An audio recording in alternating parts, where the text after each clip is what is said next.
All right. So just gonna wait. I got some really good questions. And I'm not sure her rank anymore. She used to be Major Bird, but I'm pretty sure she's Lieutenant Colonel or Colonel now. It's been about 4 years, 2015, since I saw her. So, anyway, I got some really good questions from her, and it kind of sparked the whole what I think about diets thing. So most everybody who knows me, and people who I come in contact with and talk to, know that I am against anything that ends in diet. It's not sustainable. Nothing that ends in diet is sustainable. All right, unless you're talking about like a registered dietitian or like, your normal nutrition diet, whatever. But then you're not really calling that a diet, you're calling that a lifestyle. So, anything that when people ask me about keto diet and anything diet, I'm just like, does it end with diet? And they kind of look at me and I'm like, yeah. So she asked me about metabolic reset. All right. And so when I got these questions, I was very curious because this was nothing that I had really, thought about too much. Try to reset your metabolism. I don't know, that happens at birth when your whole metabolism gets set. So, trying to reset it, it's something that I had to do some research on. So, she asked about 24 to 72 hour resets. And, then she asked about a 72-hour water fast. So, I found some information on that too, and I'll make sure I put the links on the page if anybody's interested. As far as metabolic reset, all right, so I did some research on this, and according to what I found, it was popularized by former NFL player Steve Weatherford. All right, and I did look at his pictures and stuff like that. So of course, when he showed the before and after for the external look, people wanted to look like that. So that's how that started. Okay. One thing I always tell people is to remember that you have to be cognizant of what's going on internally as well as what's going on externally. Okay. So just to look a certain way externally, you really want to make sure that you're also doing your body no harm internally. All right, because that can be long-lasting effects that are really hard to reverse when you're doing something crazy when it comes to metabolism. So just keep that in mind when you're thinking about all these, very strict calorie restricting diets and things like that, and taking out certain macronutrient groups. Just think about what your body might be going under internally. All right. Your body utilizes, all the nutrients that you give it. So, you really want to think about those kind of things. So it was popularized by Steve Weatherford, former NFL player, like I said. And then it kind of took off. So there's been a few doctors that got on the bandwagon and stuff like that. Here's the thing. All right. So there was an interview done with Bridget Zeitlin. I believe I said her name right, hopefully. She's a registered dietitian and she's the owner of BZ Nutrition. So I found this interview with her.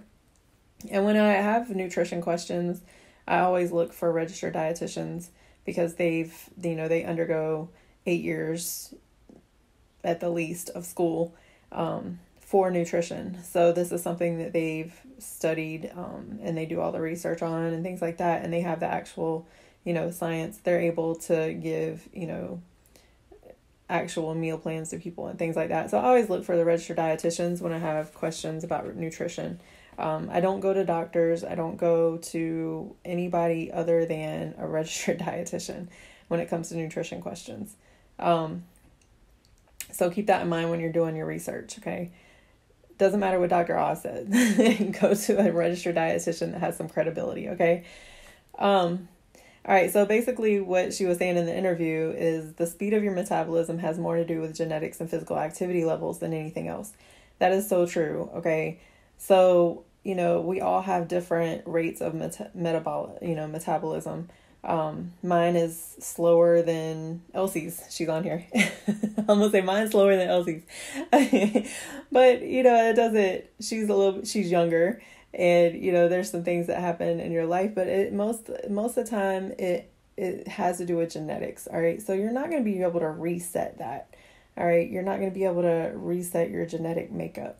All right. And a lot of it, when it comes to these diets, these fad diets, it's kind of and I'm going to say we, because as people, we always want a quick fix. All right. We want the hurry up, whatever it is. The magic pill, so to say. And so instead of looking at what we can do to help ourselves in the long term, we're just looking at, let's hurry up and lose some weight, or I want to look a certain way by a certain date, and I'm going to do whatever it takes to get there. But you have to be careful with that. All right. There's one thing I did find, there's zero research. Okay. That's very important. There's zero research that says our bodies need to reset efficiently to burn calories. All right, so that's really big. If there's no research or case studies out there, it's probably not something that you want to try. Okay? Or something that is going to really work. If one or two people did it and they look better after 30 days or whatever it was, I think his was 30 days, then okay, fine, that's them. But does that mean that's going to work for you? Not necessarily. All right. So you want to find case studies that are a broad range of, different ages, people from different backgrounds, and things like that. And enough people in the group, the cohort, so to speak, to where the results are actually going to be more manageable and more accurate. Okay. But if you just have one or two people on Instagram that you see have done this diet and they look amazing after 30 days, it's probably not going to be something that I would advocate for. It's definitely not going to be something I would advocate for, but it's probably not going to be something that is going to benefit you in the long run. There's no research that indicates resetting your metabolism will keep it running at a faster pace long term. All right. So like I said, this was coming through from the registered dietitian that I found. And that's a big thing, when it comes to these diets and these, get skinny quick shake fixes. I don't know. I'm just going to throw that stuff out there. But, when it comes to this stuff, you really have to be careful what you're doing because yes, okay, you might look different on the outside, but are you getting your labs done on a regular basis? Are you, you have no idea what you're doing to your body internally. So you really have to be careful with that. Elsie says slim tea. Yeah. You really have to be careful with that. They put these names on these things. And the reason that these things are so successful is because everybody wants a quick fix, right? People don't really want to do what I advocate for because, it's hard to get people to understand it because it's not a quick fix. It takes time. But at the same time, you're learning something that you can use for the rest of your life, and you're not, required to take a shake or, replace food or anything like that. You're just learning how to eat healthier and to live a healthier lifestyle. So, you really want to be careful. Now, I will say when people are not doing well with getting their protein needs and stuff like that, I'm like, okay, well, let's look for a really quality protein and you can supplement that. All right, so that's a little bit different. So if you're using a shake, one of those, any of the shakes on the market, if you're using one of those shakes as like a supplemental, to your nutrition regimen, or, if you're not able to get a meal in or something like that every now and then, that's fine. But if you're only, I know some people that do like juice cleanses and, I have a YouTube video on that or, they're just drinking shakes all day. And I'm not going to throw any companies under the bus or anything like that, but you guys know what I'm talking about. There's so many out there, but you just drink shakes all day. Is that really feeding your body the nutrients that it needs? Probably not. Okay. Cause this is not real food. Samantha said I wasn't going to throw any companies under the bus, but yeah, that's one of them. But yeah, you just really want to be careful. You know, if that's not something that you're going to partake in for the rest of your life, and it's not advocating, teaching you how to eat, healthier, it's just teaching you how to replace food, then that's something that you might want to look at, as kind of being like a stop sign, or at least a yield. Okay, let's at least yield there and do some research and figure out if that's really best for you. Okay. The whole thing is, like I said at the beginning, it is a diet. It is a diet. Anything that you only do for 21 days or 30 days, anything like that, it's a diet. Elsie says it's a SOS. Yeah. I haven't seen that emoji yet, but yeah. So anything that advocates like a 10-day or 7-day or all these things, you guys, it's a diet. It's not sustainable. Okay. Why not learn how to eat in those 7, 10, 21, 30 days and learn how to fuel your body properly and learn new habits? Don't waste the time and waste your money on these things that are just going to give you temporary fixes, because guess what's going to happen? What happens after that 7, 10, 21, 30 days that you lose all that weight? What happens? You go back to eating like you were before, right? Because you didn't learn anything. So you go back to eating like you were before, and then guess what? Not only do you usually gain the weight back, but most of the time you gain it back plus some, okay? And there is research on that. You can look that up all over the place, okay? So just keep that in mind. Here's some things that you can do to increase your metabolism safely, all right? You can exercise, okay? And it doesn't take a whole lot, you guys. Everybody's like, I don't have time. You can't make 20 or 30 extra minutes into your day. You can't wake up just a little bit earlier. I do. If I have more that I have to do, like today, I knew that I was going to have to do this and I was going to lose at least 15 minutes out of my day. I had to wake up earlier so I could get the same stuff done that I normally have to get done. All right. So that's what you have to do. I know that I wanted to make sure that I was able to get some exercise in. So I woke up earlier. And that for me is, way earlier than most people, but that's what I have to do, and I just make it happen. Elsie says, yeah, it messes up your metabolism. Yeah, it messes up your metabolic rate. It definitely does. When you restrict your calories for so long, it's actually, people think that it speeds it up, but it really is slowing it down at the end. So you really just want to be careful with that. But like I said, one of the things you can do is just exercise. Eat breakfast. Don't skip meals. Okay. So what that's saying is basically, it doesn't matter what time of day, because I know a lot of people, they're shift workers. I used to be a shift worker. So breakfast could be at 8:00 at night. It just depends on when my day started. So just keep that in mind. Everybody's like breakfast and it has to be in the morning. No, it doesn't have to be in the morning. Okay. Breakfast is according to your schedule. So if you work a shift, where you're, a night shift worker or something like that, or swing shift or whatever it is, and your breakfast is like 11 or 12 o'clock in the afternoon. Okay, fine. I've been there. I used to eat breakfast at like 11 or 12 o'clock, whatever I had to do.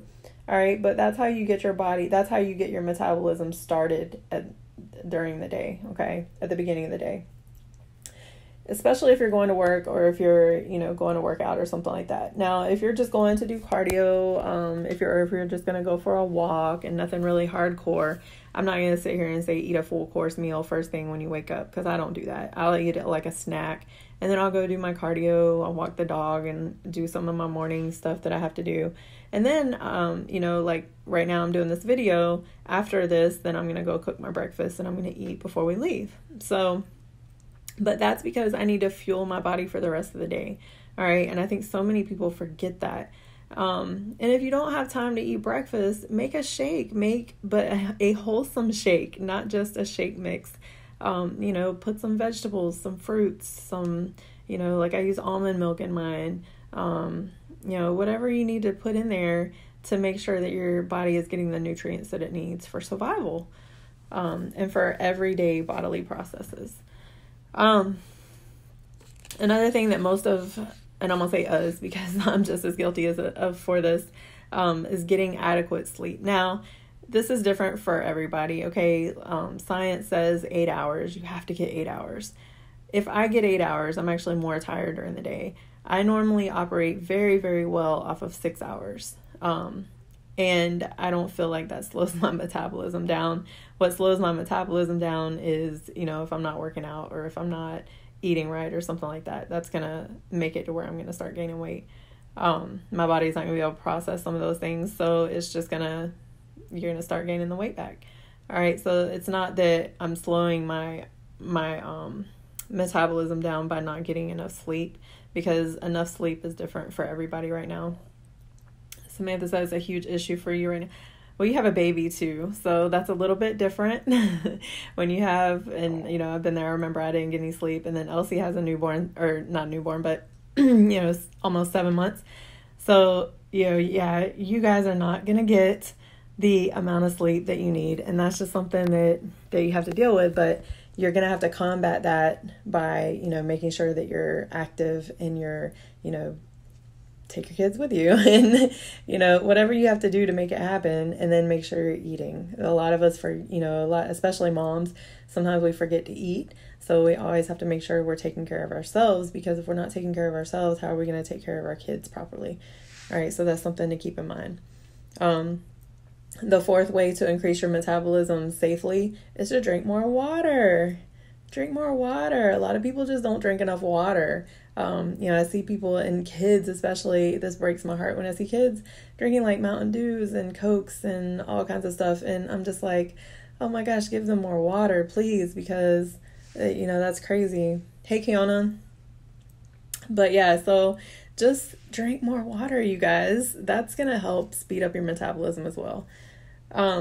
So those are some of the things. You want to make sure you're filling your meals with fruits and vegetables, whole grains, lean proteins, and cut back on refined sugars and processed foods. So a lot of the times that's the biggest issue. It's not that we have to go on some crazy fast or whatever the case may be. It's just that we need to look at the foods that we're taking in and probably switch those out a little bit. Okay. And drink more water.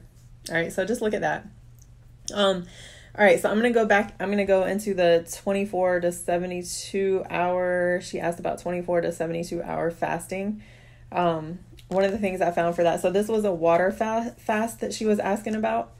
The one thing that I found in my research was that you never want to go, if you're going to do this, you never want to go over 72 hours. So that's 3 days. Never go over 72 hours. There is a good article on healthline.com that I found that was talking about some of the reasons why people do this. And we see people, hey, Aunt Grace, we see people, especially when it comes to religious beliefs, they'll do fasting and stuff like that. And usually you don't want to go over, just remember that 72 hour mark. So if it's something that I never tell people, like, don't fast, because I know that's a belief that they have. And so I don't get into that. I'm never going to go one-on-one with God. Never. But so if that's something that they believe in, then okay, just be careful, make sure that you're doing everything correctly that you need to be doing. The second reason they do it is, of course, to lose weight. And then for detoxing, there possibly could be some health benefits, but again, there's not enough research to say whether this is true or not. And then some people do it to prepare for a medical procedure. Like every time I had surgery, I always had to fast the night before. So I would just drink water because that was the only thing that I could drink. Some of the health benefits that were mentioned in this article is possible, and I'm going to keep throwing this out there because there's not enough research to say whether it is or not. Possible lower risk of cancers, heart disease, and diabetes. Possibly promotes what's called autophagy. Autophagy is where the body breaks down and recycles old parts of your cells that may potentially be dangerous. All right, so this is when people are talking about like cancerous cells and stuff like that. But this is also done by just increasing your water intake. So you don't necessarily have to only drink water. Just increase your water intake, cut back on processed foods and refined sugars. That can also be done through that. Some of the risks for people And some of the categories that were mentioned for people who should not do this fast is people with gout, diabetes, both types of diabetes, so diabetes 1 and 2. And then chronic kidney disease, that's because if you're only giving your kidneys water and it's not receiving the nutrients that it needs, sometimes the kidneys can't flush it out like it needs to, so you're actually doing more harm than good. Anyone with eating disorders should never do a fast because you're already struggling with food and there's no reason to compound that with a fast. Older adults should not do it. So when I think of older adults, I mean, I'm 41 and by no means do I feel old. However, I do know that my body needs certain things at this point. So when I'm looking at older adults, I would say anyone over, 60, 65. But definitely I still don't fast because I know that I need certain things in my body. And once you learn more about your body's needs and how the body operates, and that's something that you're constantly diving into to learn more about, you're actually going to stay away from this stuff more and more because you're going to know more about what you need inside, not just outside. All right. So, and then of course, pregnant women should not do this fast. Your baby needs nutrients and you need nutrients. So do not try to just drink water. Okay, please. And then of course, children need to have food. They need to eat. They're growing. Okay. So they should definitely not do this. Another thing with fasting, any kind of fast, never go cold turkey. Okay. You should never be like, intake 2,000 calories the day before and then be like, I'm going to fast tomorrow. You're going to send your body into metabolic shock. Okay. So if, because I know a lot of people that do that. They're like, oh, I'm going to go eat everything I can at McDonald's and then I'm going to start my diet tomorrow. Why? All right. Don't do that. Just, you want to restrict your calories slowly. So that way, when you go into the fast, your body doesn't go into shock. All right. So this could take a week. If I have somebody that's eating like 2,400 calories and then they're just slowly bringing that down in increments. And this goes with, bodybuilding competitions as well. There's a thing called reverse dieting. So this is what we have to do. We just slowly take our calories down and we change up our macros to meet the needs of our bodies. And, slowly but surely that's what we do until show day. And then after show day, we have to slowly build that back up. And that's what people always forget about. Even after a diet, the reason people gain so much weight back, or after a show, even after my first show, I didn't know enough about it. So I started eating back to normal, basically. And I really, my body just couldn't handle it. And it wasn't breaking the food down as well. So I ended up gaining a lot of weight back that I had to work really hard to get back off. But yeah, so that's something that you really want to be careful about. Like I said, some of the benefits, they all start with may, because this has not been researched enough. It may promote the autophagy, the breakdown of the cells, to help stay away from cancers and stuff like that. Might help lower blood pressure, might improve insulin and leptin sensitivity. So leptin, I did a YouTube video on that. So that's your fat burning potential. It might improve those things. But like I said, there's just not enough research out there. But if you're not in one of the categories that I mentioned above and you are doing the reverse diet, I'm saying dieting, right?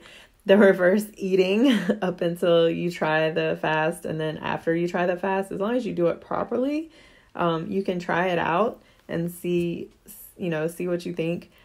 But I know I personally won't just be drinking water all day because I love food. So once you know how to eat, you don't stay away from food as much. You actually enjoy eating. So I think that's the most important part. And that's why I've stuck to my guns when it comes to not doing meal plans and just teaching people how to eat. This is the way that I want to operate. And I don't want people feeling restricted or deprived when they're working with me, because I know from experience that that's not how you get real results and long-term results. So I focus on long-term results. I don't focus on fast results. I want everybody to be able to sustain this for the rest of their life. So that's all I got for today. It's actually 6:55, so I actually went 10 minutes over, but I really have to get off here. So I'm not gonna be able to answer any more questions right now. But hopefully that was some good information, and hopefully she can watch this later because I know she's not on here right now. But you guys just make sure anytime you're going to try anything that ends with diet, or, it's one of those meal replacement systems or something like that, just do your research and make sure there's case studies done on it, or ask a professional and make sure that you're doing everything correctly. Don't just go into it blindly just because you heard something about it or somebody else looked good from it. Okay, just remember we're all made differently. We all have a different genetic makeup. So, what works for one person may not work for you. And then remember what you're doing to your body internally. Okay, just because you might look good on the outside doesn't mean that you're providing what you need to your body on the inside. So just keep that in mind. Okay. All right. Sam, thank you. And Elsie, thank you. You guys, I appreciate you guys watching. And like I said, hopefully you got something really good out of this. And you guys know that I don't advocate for anything that ends with diet. So, but I really do appreciate these questions. They were awesome questions and gave me some really good content to talk about today. So thanks again for watching, and I will see you guys later.